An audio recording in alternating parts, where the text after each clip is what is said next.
কেউ যদি সূরা ফাতিহা 7 বার জুমার দিন সূরা ফাতিহা 7 বার পড়ল, কুল হুয়াল্লাহ 7 বার, ফালাক 7 বার, নাস 7 বার, তো তার পিছনের গুনাহ মাফ। একটা কিতাবই আছে মুকাফফিরাতুদ দুনুব,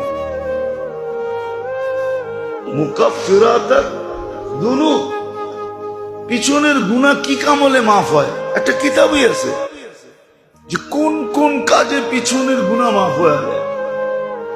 কিছু কঠিনও আছে, আবার কিছু একবারে সহজও আছে।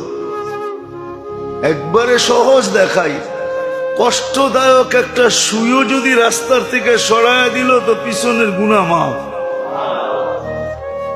সহজ আছে, সহজও করছে। কেমন সহজ?